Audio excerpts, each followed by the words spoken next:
Hello, everyone, and welcome back to a Babbling Irons live stream with myself, Mike, and we've got Slob on as a guest today. So, Slob, welcome back to the channel.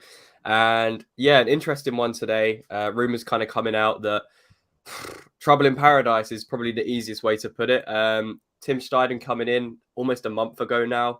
That seemed like the new exciting project to be for West Ham, but it's gone the kind of opposite direction at the moment, and it seems like people are just clashing heads. Obviously, Moyes, Noble, Steiden, and Sullivan, the four figures that are clashing heads, and it just looks like people aren't pulling in the same direction, and we're getting conflict. So, lads, let's hear your kind of opinions on the whole thing. We've also got E20. Nice to have you on as well, mate. But howdy.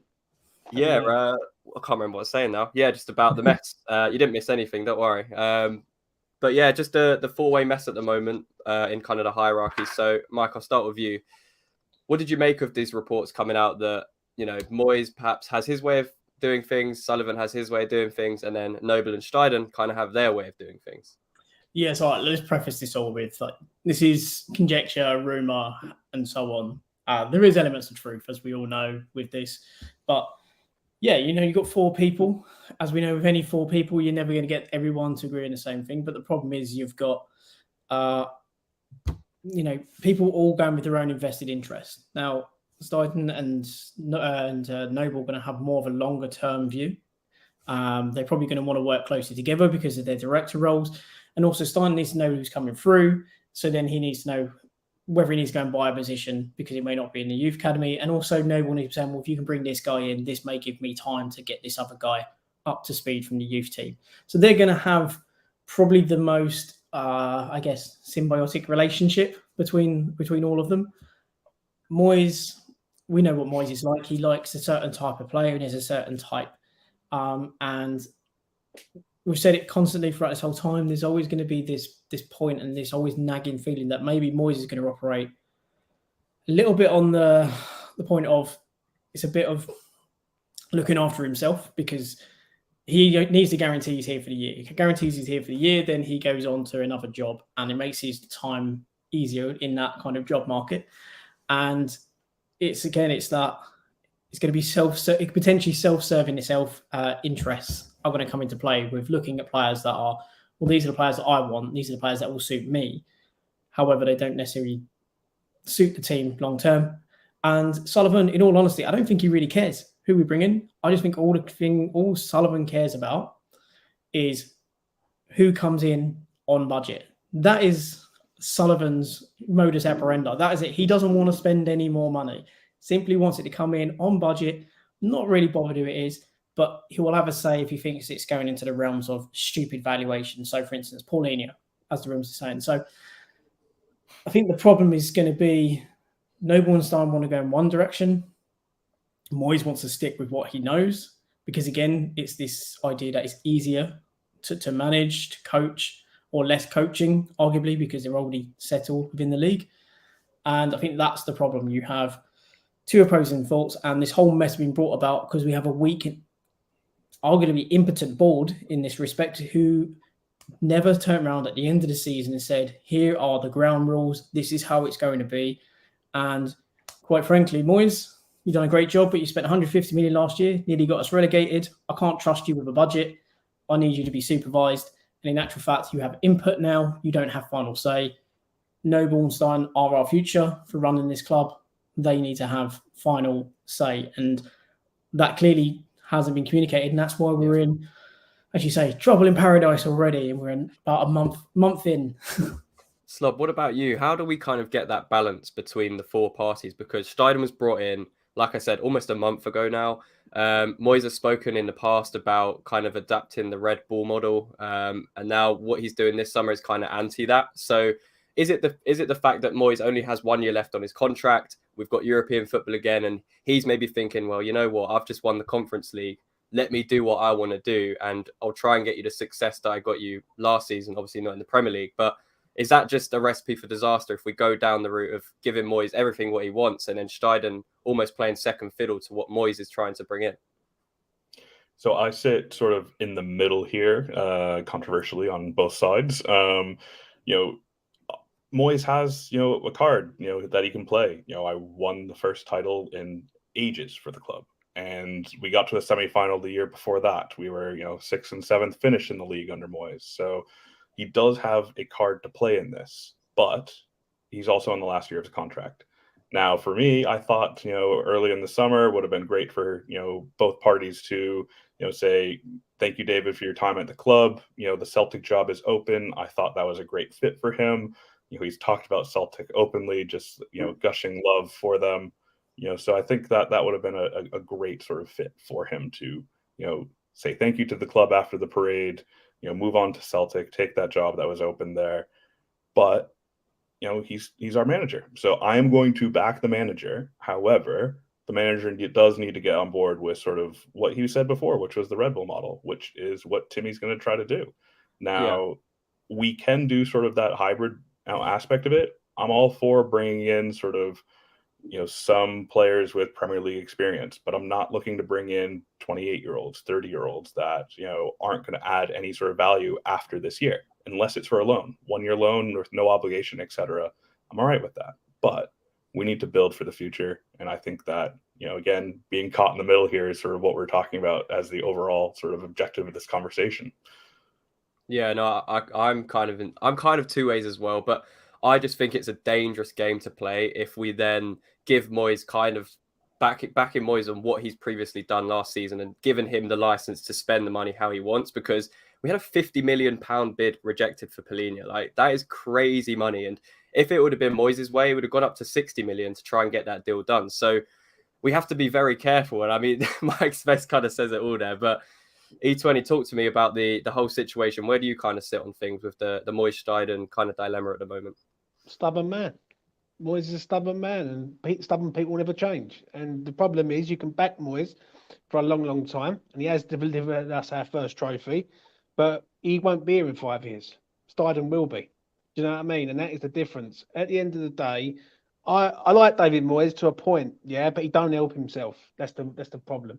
Yeah, this man's been brought in. He's highly recommended, and he just turns them away. He wants Premier League proven players. Yeah, that's what he wants, because he don't know how to get the best out of younger players. It's as simple as that. Someone said to me before about David Moyes, one of the lads on E20, yeah, they said when he was at Sunderland, they said it up in Sunderland when he was at Sunderland, he does not invest in the youth. He does not believe in doing youth players.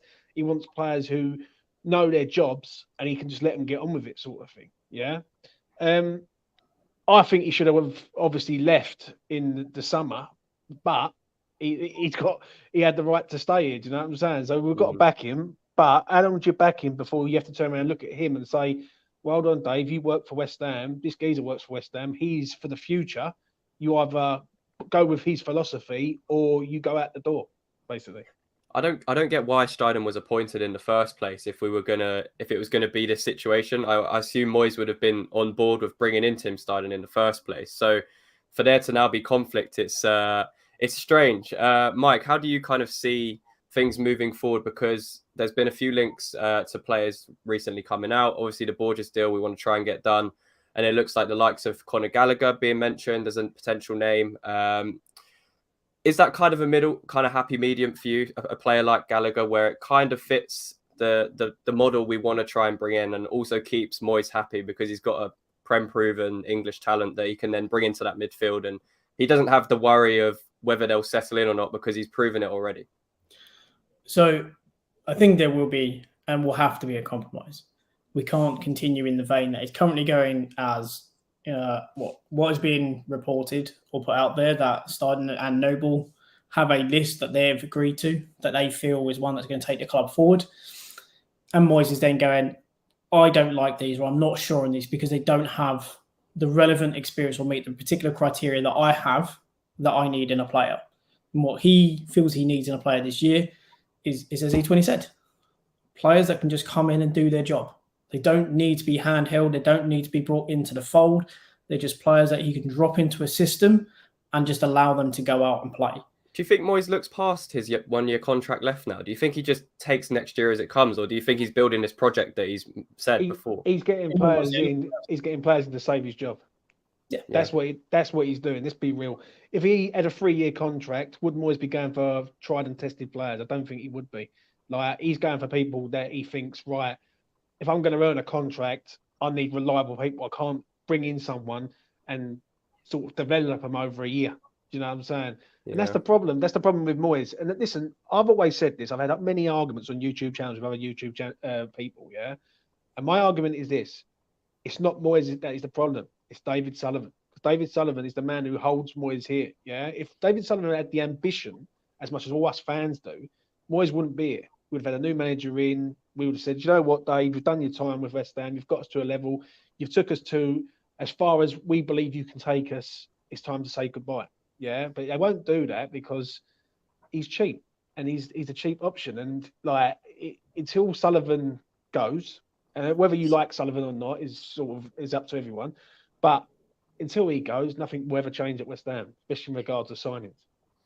Yeah, no, it's a tough one for me because I think Moyes, we can't really argue with what he's delivered from last year. I know a lot of us wanted him gone, myself included, but he delivered us a trophy which we were probably expected maybe to win by a couple of teams that got knocked out, like Villarreal. But the only thing with that, Frankie, I just want to say this quickly. Yeah, the only thing with that is how far can he take us now? Because he took us to the top of the mountain. Right, the only way is down there. Like he can't. I don't think he can take us any higher than what he's already done. But don't get me wrong, I agree with you.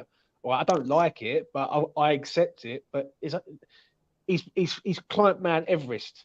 The only way is down now because he ain't going to go any further up. I don't think you do either.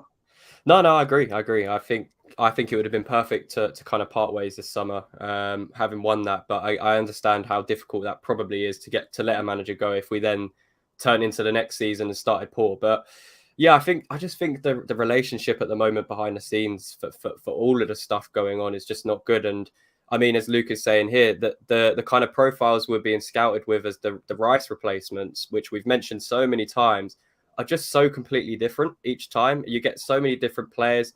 I mean, we've said we need 2 players to replace Rice. We need a 6 and an 8 to kind of fill that gap.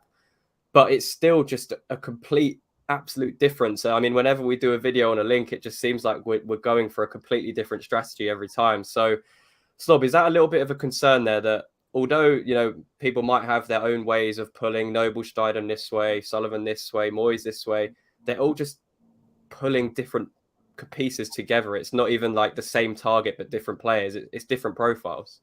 Yeah, I mean, it is concerning, obviously. We still don't know sort of what formation we're going to be going into for the season. I think that we all can sort of see, a 3-5-2 or a 4-4-2, what we've been sort of trying to play in the preseason. We have the players for it, bar sort of, a couple upgrades within the midfield, which we're still looking at.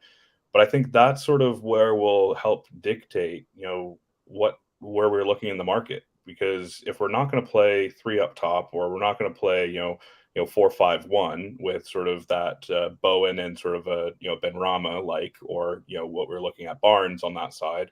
If we're not going to play with a system like that, then there's no need to go out and get Barnes if that's not where we're going to be playing. So I think that just trying to figure out what we're actually going to be doing this year. Is it going to be 3-5-2 or is it going to be 4-4-2, or are we just going to go back to Moyes' 4-5-3 or 4-5-1? With 2 holding midfielders. I think that's his default sort of safe play. But I like seeing the 4-4-2 and the 3-5-2 in the preseason against Spurs, and it's we have the players in the back line. I've loved looking at Agard, Zuma and Kara. If we can upgrade sort of across there a little bit, great. But pulling in the different directions is Steiden sort of looking at that is tell me what you're going to play.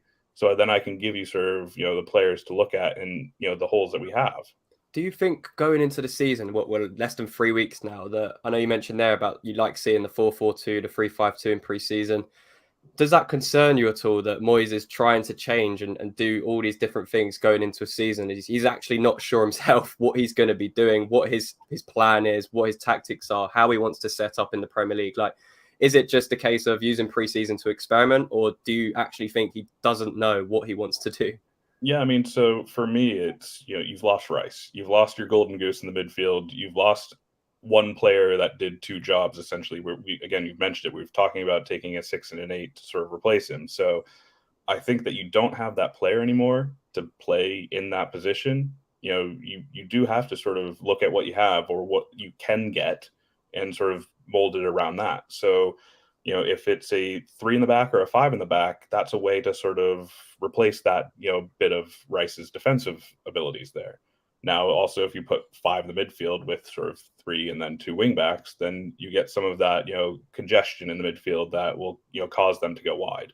So, yeah, it is concerning, but without Rice, yeah, I think this is sort of the move that we sort of have to go to and sort of experiment to sort of see. But yeah, it's concerning. Definitely concerning. Mike, question for you here from Alison. Do you think Moyes is listening to Newman for transfer targets and ignoring everyone else as he trusts him more based on what he's done since last season? In all honesty, I don't think Moyes trusts anyone other than Moyes when it comes to players. He will listen to people, but let's be honest, Mark Noble is someone that he deeply trusts, someone he has deep respect for.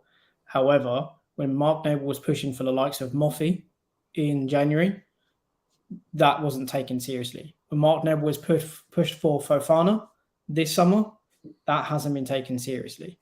So Moyes, I think, takes his own counsel more than he takes anyone else's. He takes what people say and he goes, I will go make my own decision because I know best. And every manager should have that level of arrogance. In all honesty, every manager should have that I have final say, I have final and the best knowledge as to what works within my team and my kind of style.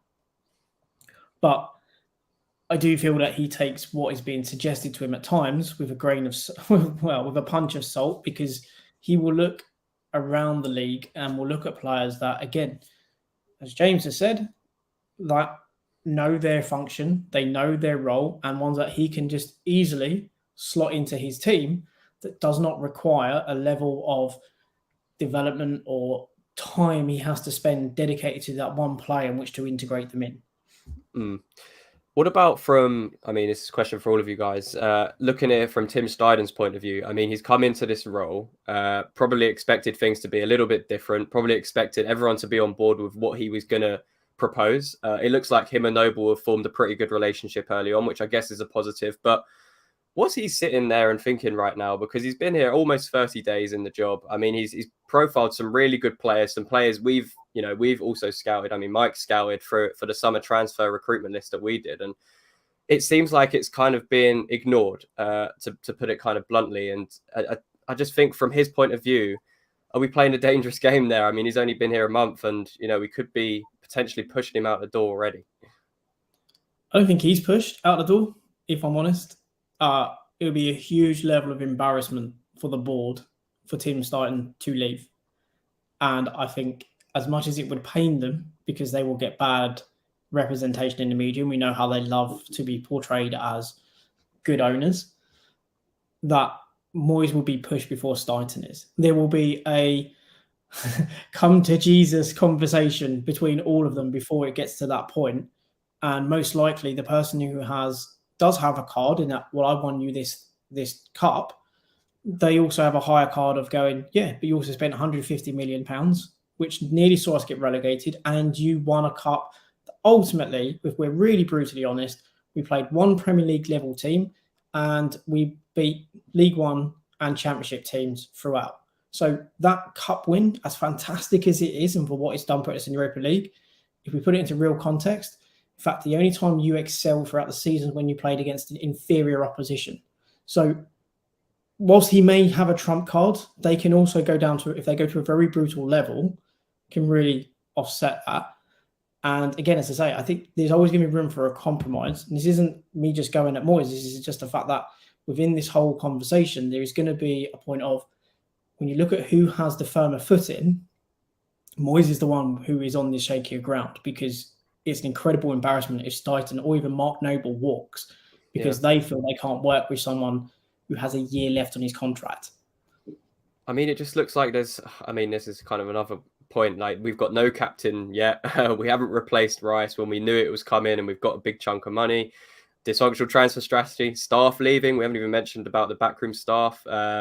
And yeah, less than 3 weeks until the Premier League season starts. It seems like we had a lot of potential for this transfer window, and it's getting towards the point of disaster zone, because we're at this point where we have to sign players in midfield to replace Rice. And, again, here we might lose Antonio. Moyes then might have to be forced to play a slightly different way. But it's I don't know the best way to put it, but do you guys feel nervous? Yeah, that's a good way to put it. It's restructuring West Ham, mate. Yeah. That's the best way of summing it up. Now, I spoke about this with the lads, yeah, and I'm nervous about this season because you're trying to, like, you've got no staff, you've got no captain, you've got a manager's got a year left. Everything, there's no like solid ground at the minute at West Ham, and that is a concern. Do you know what I'm saying? And the problem is, has winning the conference done us any favours, really? Like, because I would have thought this is West Ham's best moment. Yeah, we just won a trophy. We're in Europe. We can't attract players to the club. Like, we've got a manager that thinks he's above everyone else. Listen, you can praise Moyes, yeah, for what he has done. He's done very good stuff. Like, but with the good comes the bad, and at the end of the day, like, why Steiden here then? Like, do you know what I'm saying? Like, for me, like, you go with the younger geezer. If he can go out and get you 5 players for half the price who he can attract to the club, like a Fofana, for instance. Yeah, I use him as an example out in Monaco. Yeah, man, who I've seen your videos, and I do rate him and all. I think he's a very, very good player. I think Moyes thinks he's above his station, and I think the arrogancy of the man, the stubbornness of the man. When you've got someone who's arrogant and stubborn, it's the worst combination going because they ain't going to change. And I remember coming on here last year with you boys, sat here, and we all said the same thing. The man's very, very stubborn, and he has his own way of doing things. And has he changed? Really? Not really. And the problem is now a lot of the old guard are going out the door, like Cresswell, Antonio. And when I look round, who's up for a dogfight for this season? There's not many of them in there who I feel could get us. If we end up in a dogfight, who's going to pull us out of it? Do you know what I'm saying? Where do we go from here then, lads? We've got, like I said, less than 3 weeks to the transfer window closes. What's the strategy? What's the plan for the next 2 weeks? Where do you guys see this going between Steiden, Moyes, and just the whole backroom kind of staff at the moment, and how we pull forwards? Because like you mentioned, James, I'm getting nervous as well. The staff situation. Someone said this to me. Yeah, they said, who really is going to go and be a staff member for a possibly year? Yeah. Or even shorter than that. It could be 6 months. Let's be honest. If he starts slow, Moyes, he's under severe pressure, and he could be out of a job by October. He could be. If West Ham are in the same situation as they was last season, he won't be in the job before Christmas hits. Like, not a chance. Yeah. So who's really going to come and sort of be one of Moyes' assistants when you can go and get a job elsewhere for a longer contract and have a bit more job security, right? So that's on the staff side of things. The captain side of things worries me and all, because we haven't really got a natural born leader in there. I like Aguerd, don't get me wrong. And I think Zuma's good, but it's very it's out of them two, really. Like, there is no one else, really. Like, people are saying Souček, and Souček shouldn't even be starting. They're not being the captain. Souček won't be at the club, mate. So it's just as simple as that. There's rumour to be Saudi interest. We don't know what could happen. Maybe the team that we were trying to buy a player from might now buy a player from us because his shoulder ain't where it used to be. So there's so much going on at West Ham, and like you say, that is all weak. And I think the problem is, and you said it at the start, and it's absolutely spot on. The problem has come because at the start we had a board, whether it's just David Sullivan acting on his own or whether it's him and Kretinsky and then with Tripp Smith, etc. There wasn't a clear, cohesive and strong message as to who is in control of this window. We're going to do this by committee. We're going to have a voting system. However that vote goes in majority, it's how we're going to move. However, we know that's not true because Fofana's got at least a 2-3 vote if we take David Sullivan out of it, because we don't know about him. But if we go on what we know, Fofana at the moment has a 2-1 vote. And we haven't moved for him. We're interested. We're still holding off because the manager is hesitant. And one of those potential reasons is because they maybe feel that if they move forward, the feel and the vibe they're getting is that player won't play. So now we're wasting money because the manager is holding the team at ransom. Now, again, this is all conjecture. This is not necessarily true, but it is sometimes no smoke without fire. And the problem is at the start of the season, they brought in Steiden. They move Noble to be a bit more in the kind of youth side and helping Steiden with this overarching kind of view of how we're going to move forward as a club. And they told Moyes he's still going to have involvement in transfers and still have a say. However, they didn't correct that or write that by saying, when we say you have a say, it's merely input. Because you're here for a year, we'll endeavour to go and get players that you like. However, if we deem as us as a three, Sullivan, Steiden and Noble, the three people who are going to be here beyond the 1 year, do not believe that they fit our commercial model, they do not support us as a future activities, we're not going to move for it. What it is, right? Just to say this, you've got an old school manager in the new generation of football, and that is the problem. Like, you got the modern day football is more sort of about data and like looking at players and analysing what they're good at and everything. Moyes wants someone who's tried and tested, who's done their job for many years. You know what I'm saying? And he looks at him and goes, right, I can put him in there. I know he's going to be all right. I can understand it with Moyes. Don't get me wrong. I get it. Yeah, because he's trying to save his job to a point. Because so I can understand that. But there's got to be a future plan, not a short-term plan. Like, some people are looking at the short-term plan and saying, well, we want to sustain this because we've had such a good last 3 years in Europe and everything. I get that. But you've got to look at the 5-year plan. And the 5-year plan is, at the minute, there isn't one. Like, do you know what I mean? We don't know where our manager is. Like, and also, to be honest, what are we sustaining? Because last year we just about sustained our Premier League status. So what are we sustaining in their eyes? Because last year, basically, I'll tell you what it is, right? And I'll be honest. On Twitter, I do a lot of spaces, I speak to a lot of people, and I'll be honest. A lot of people are saying whether we finish in the league is irrelevant to a point, as long as we don't get relegated. But all the cups, right, is what it's all about. Yeah. Now I get it to a point. Right, can West Ham get into the top 4? No, not under this current ownership. I understand that. Yeah. Can West Ham get in the top 6? Possibly. Right, but it's very sort of unlikely in regards to the other. To sustain it, isn't it? Yeah, it is difficult to sustain. Now, if you like, my attitude is, if West Ham finished 10th and got to a cup final, I'm happy with that, because I'm seeing them going to cup finals, making memories and things like that. And I understand where people want to start going up the tree, but the problem is we ain't going to go up the tree with the current ownership that we've got, but because it's just too mixed. Do you know what I mean? If there was an owner who's ambitious, who said, right, I want West Ham to be like Villa and start chucking money at players and going up there and slowly going up there, or Brighton. I use Brighton as a better example because they're a sort of lesser club, but their model is absolutely superb. I can understand that. You know what I'm saying? So it all depends on preference. If you want West Ham to be a really, really good Premier League side but do nothing in any sort of cups, or would you rather West Ham go and try and win a League Cup, FA Cup, or possibly Europa League? Because that's the only way West Ham are ever going to get Champions League, in my honest opinion, is winning Europa League. The way I see it, though, is there's a correlation. But I mean, there'll be people saying, "Oh, I don't mind if we finish wherever in the league as long as we win a trophy." But if you develop your team better and you become a better team, you're more likely to win a competition anyway. So the chances of you finishing higher in the league and winning a trophy are much higher than a team finishing lower in the league and winning a trophy. It's very rare to see when do you ever see a team kind of in the bottom half of the Premier League win an FA Cup or a League Cup? It's never that. Wigan was it. And that was exactly. And you look at a team like Brighton last season. You know, they still got in the top 6 and they finished in the semi-final of the FA Cup. Let's be honest. With the FA Cup, it's usually sewn up by the sort of the big 6. Like, if it ain't Manchester City sort of owning it, it's Arsenal or someone like that. Do you know what I'm saying? It's very, very hard to go and win that sort of competition, especially with them, with the amount of resources that they've got.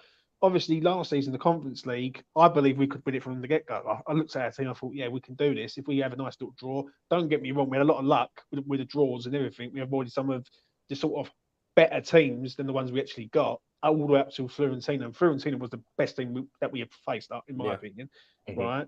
So going into sort of like looking at West Ham as a whole, I'd rather West Ham be competing for trophies, and just having a sort of going up the table slowly. It ain't going to happen though, right? And that's why when you're going from 6th to 7th to 14th, the only way you're going to have to do is go back up, because you can't go down, because down is where it ends badly. Yeah, I mean, from early doors, kind of saying here that we know the club needs a complete overhaul from top to bottom. if we can get that, then the club has a chance to progress. At the moment, it's too many things in the pie, no balance. And I think we've said this for it seems like such a long time now, that West Ham is a club that has the potential to really drive forwards and really become something bigger than it actually is right now. And we've said it for the last kind of few seasons. And that's the biggest thing that I have in the back of my mind, because it seems like we're trying to take steps forwards, like Tim Steiden coming in, and it seems like a positive. But then we have absolutely no movement for the next few weeks and people pulling their own weight. And it just seems like there's no long-term vision. There's even, rumors about the kind of board selling up. And, you can never plan long-term when there's so many people in the club that we don't know the long-term future of, whether that's the manager, whether that's the owners, whether that's even someone like Tim Steiden himself, because of the direction everyone's trying to pull in. So based on everything here, how are you? I know you've already said, James, you're kind of feeling nervous. Slob, maybe one for you. At what point do you become very nervous for this season? And what point do we start panic buying? And we've seen it in how many transfer windows that happens with West Ham. What point do you think we become, very dangerously close to panic buys? Yeah, I mean, so I just want to say that, look at what the date that we bought Paqueta last summer. It was late in August. I was in Viborg when it got announced, and that was the Viborg away match. And so I'm not giving up hope. I think that we will do a bit of business before the end. Yes, it looks bleak right now, but there's a lot of good players out there. There's the FIFA sort of October 1st. So if anyone's represented by a family member, there's that players are going to start trying to force moves. So I think that there's going to be some movement for us in a positive manner. I'm not sort of disappointed by that, but for me, it's December. What happens in the group within Europa? Are we knocked down to conference? Are we into sort of the knockout rounds of Europa? Or are we out of Europe in general? And that also then gives December, what are we at in the league? Are we, in a relegation battle already? Are we, sort of sitting in that sort of 8 to 12 range, which is sort of where I think we'll finish this year? And I would be happy with that. But, it's that December sort of timeline, and, that comes in and sort of sits, okay, December, that then tells me, okay, Steiden's been in here for 6 months. He knows sort of what he wants to sort of push. He probably has some managers, that he could then sort of recommend. So if we get in sort of a trouble situation, then the January window is going to be, we need to splash some cash to sort of, get out of this. But my point that I was going to make earlier around sort of the restructuring the ownership, we have, the ownership's done us well to a point. We're all frustrated about them for certain things. They have brought us, in sort of a positive direction, but we have an ownership that's good for about, a valuation of 350 million, which was sort of that rumored valuation of if the money goes over that, then they have to pay towards the council and stuff like that, on a sale. Now that we're, 850, if you look at in dollars, we're over $1 billion valuation. We don't have the owners for that. They don't know what to do with that sort of type of valuation or sort of fake money they have. Who we do.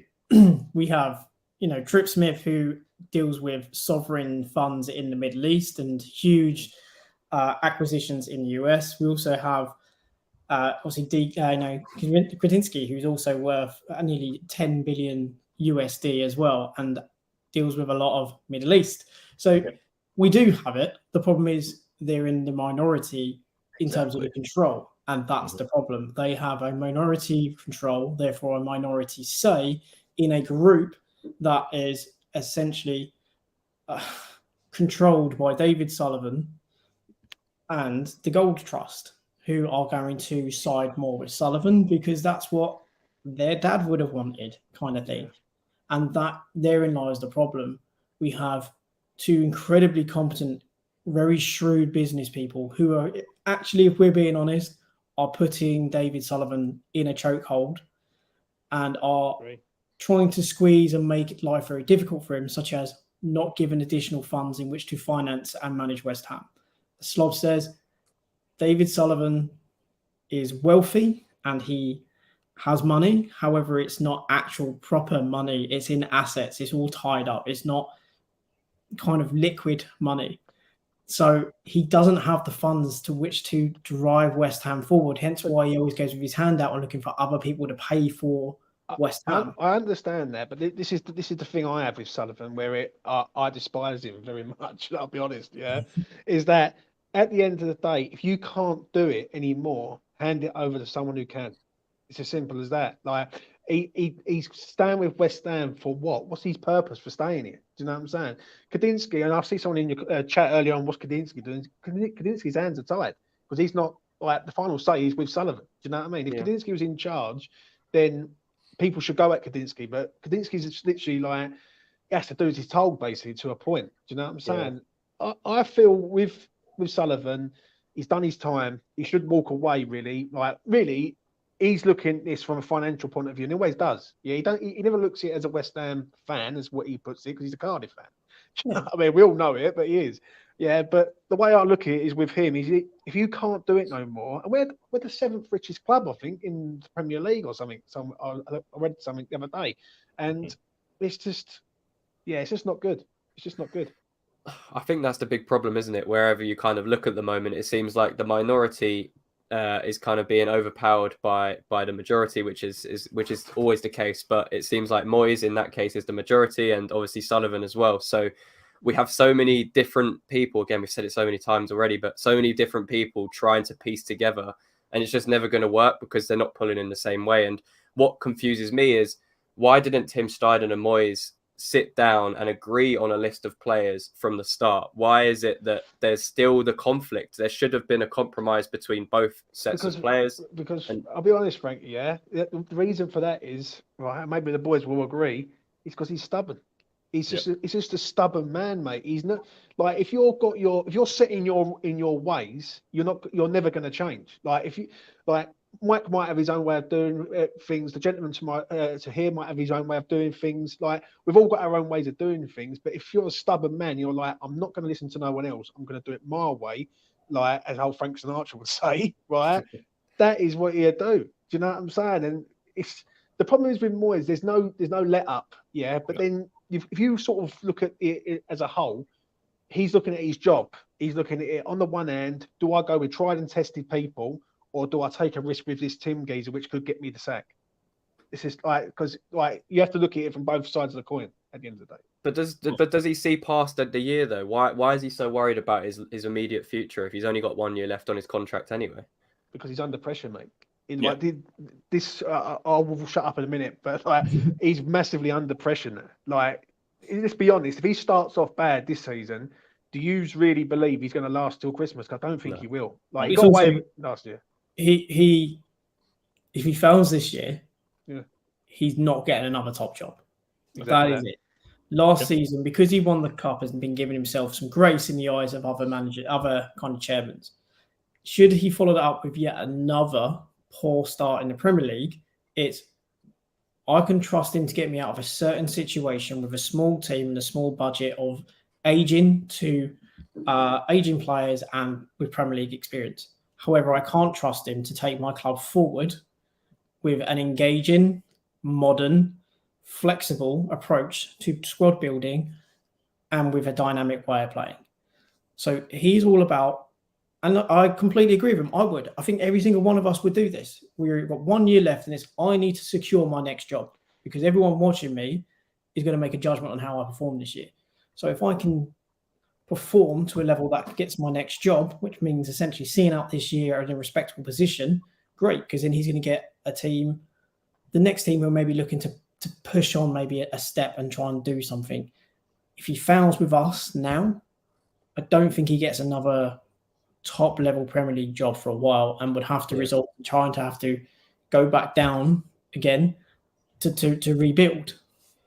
Who do you guys think actually was at the forefront of bringing Tim Steiden into the club? Because there's people saying there's a bit of confusion in chat as to who did, and Razor said here, no way Sullivan got in Steiden. He probably never knew he existed, let alone bringing him in. It must be Noble or a new owner telling Sullivan or someone like Krasinski in the background that he wants him there when he buys the club or takes over. Where's this come from you guys? I say an element of truth in all of the above. Yeah. He did do the moves. He did do those moves. He did do it. However, he didn't do it acting of his own accord. And there's likely a very good reason why Steiden is known to Krasinski, hence why He was also at the final discussing with West Ham about potentially taking over the club when we won the final, and also why he's been on our minds throughout a year and why we've now gone down this route. I think it's a bit of everything. No one should be as naive to think that there aren't buyers waiting in the wings and buyers potentially being set up by David Kretinsky and Trip Smith, two guys who have people who have expertise in depreciating assets, one in which we play in. So you cannot be naive enough to believe that these guys who have these level of expertise are, one, not setting up for a future of buying the stadium, which improves the value of West Ham, which then potentially, if it's Kretinsky or Trip Smith, weakens the position of the majority owner, who has already been stupid enough to agree a set fee on the club. If you believe that West Ham is not for sale, more power to you. But if you fail to acknowledge that we're in a depreciating asset which has incredible debt, and I know we've gone off stream to what this committee thing is, but this all feeds into the fact that we have someone who has an insecure position in the boardroom, who is not really going to be here for the long term, who wants Cardiff, if they genuinely put up the flag and say we are up for sale, he will quite happy. But what do you say though, Mike? That West Ham's it's the best time to buy it's the best time to sell West Ham. Like this is West Ham's best moment. Not until we've got the stadium, it's not the best time to buy West Ham. No. West Ham, when you can buy the stadium and you can buy the park, that is the best time to buy West Ham, because then you can put down 1.5 billion.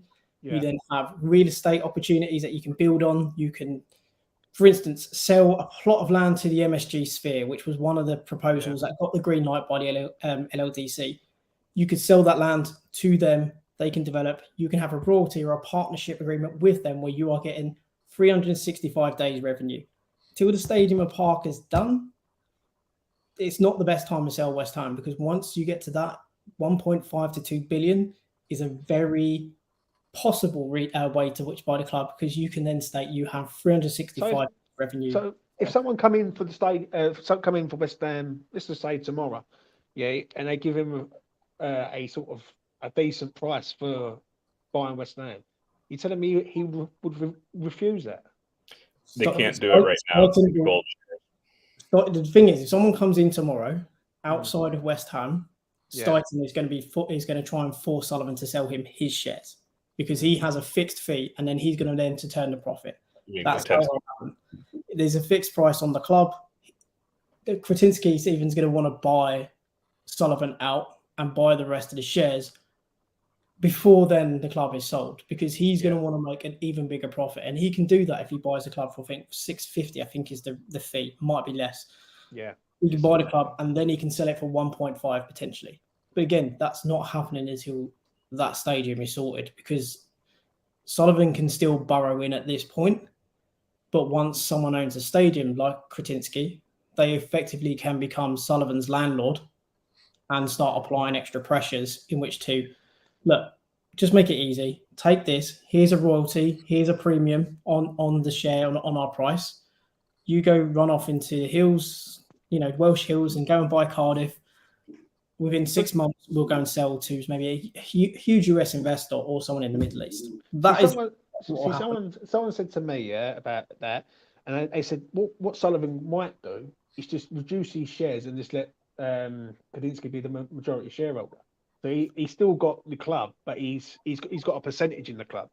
Because I just don't think Sullivan's going to walk away from it. It's too much of a big investment, isn't it? Because I know what you're saying about Cardiff, and I agree. Yeah, if Cardiff waved the white flag, he would go there.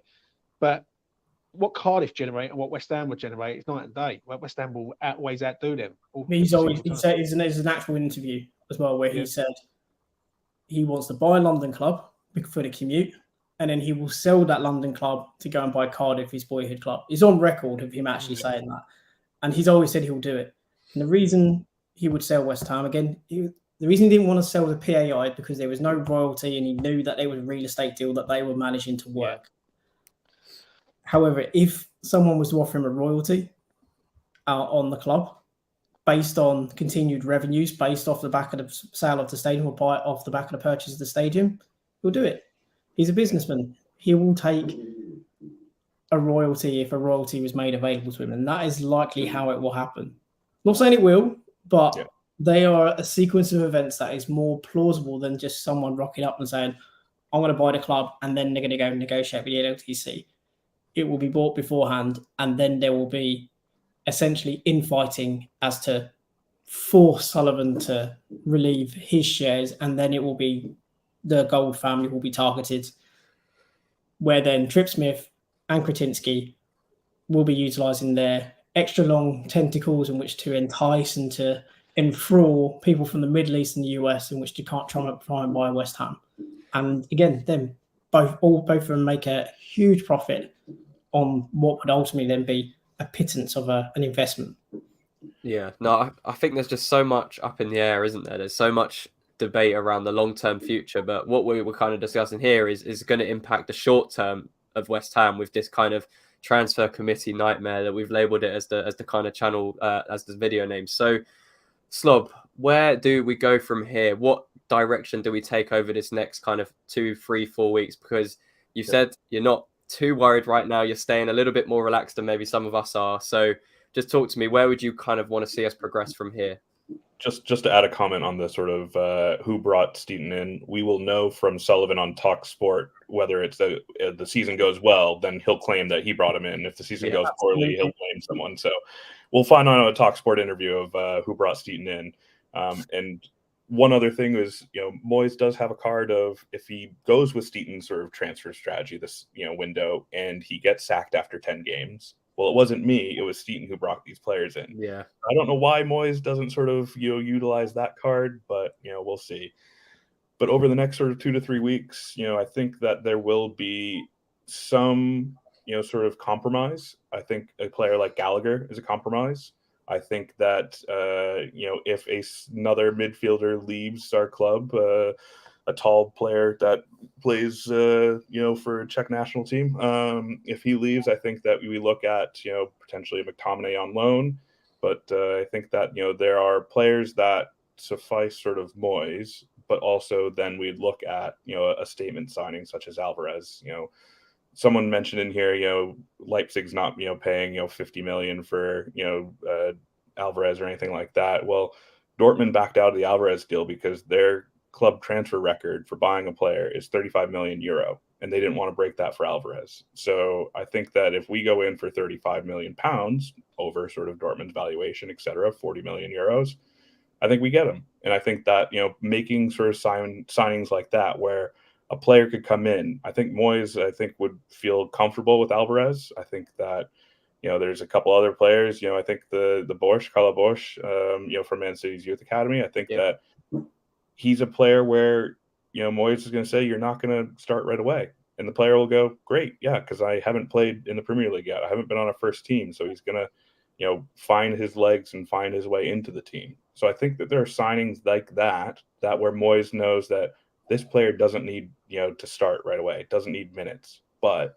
I think that then there will be some compromise as well as, a Fofana or players of that ilk, from mainland Europe, like Paqueta last summer, where, Newman will come in, Noble will come in, and Steiden will come in and say, this is a player that we should sign because he gives us X, Y, and Z, like Paqueta did last summer. And Moyes will say, great, let's try to integrate him into the squad over the first half of the year.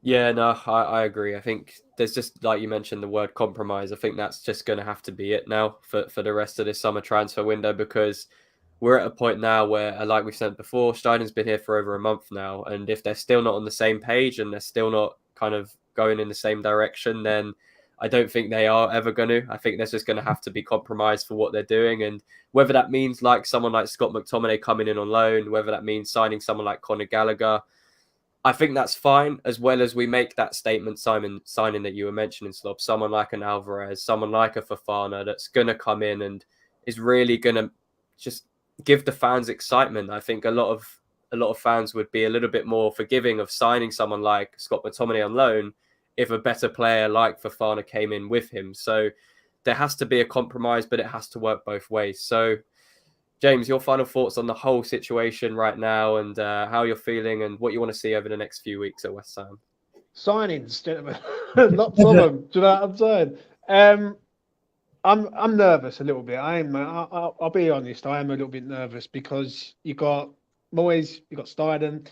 If Steiden does pick players, is Moyes going to play him? That's a big question. Like, listen, I can understand what Moyes is doing. He's trying to pick tried and trusted players. Sorry, and I get it, yeah, because he's trying to save his job deep down.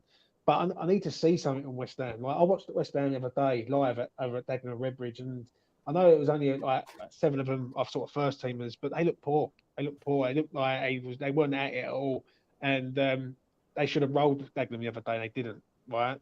But I am a little bit nervous. I'll need to see at least a couple of signings in before Rennes.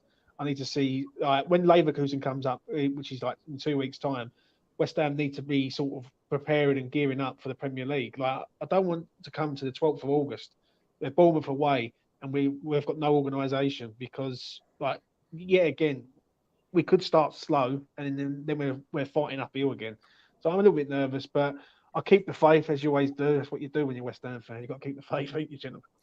Yeah, exactly. I think like you mentioned, last summer we saw some signings late on, and we brought in someone like Paqueta very late. So not all hope is lost, and we still have, a good 4 to 5 weeks of the transfer window left to play with. So yeah, hopefully Steiden can start to have a bit more of an impact and a bit more control over the transfers. Hopefully Moyes will step aside some of his arrogance and stubbornness just for this one time, and we might get a few signings through the door that we perhaps want to see more so than Moyes. But yeah, thank you for joining us on this live stream. I think this topic was pretty good as it came out today. And, I think there's a lot of controversy around the transfer situation at the moment and the direction the club's heading in as a whole. I mean, we started off talking about little transfers and talked in, to the whole club and how it could be sold. And it all kind of links together at the moment, which is kind of the big picture thing for West Ham, because we just don't know what the future holds. And, 1 to 2 years time, we could be in such a better position, or we could be in a position that's a bit precarious. But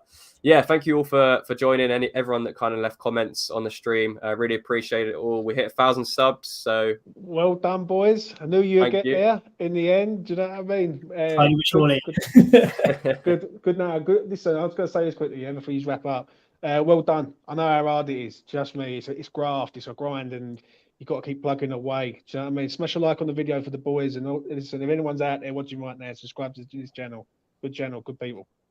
Cheers, mate. Appreciate it, James. Always welcome on, and Slob as well. Thank you for coming on and spending some time with us as well. And yeah, I guess we'll hold out the hope, guys. Hopefully in a couple of weeks' time, we can jump on another live stream and we've signed the likes of Fofana, and we're very confident going into the season. But we'll see what happens in this next couple of weeks. But yeah, thank you all for watching. Leave a like, subscribe as normal, and until next time, lads.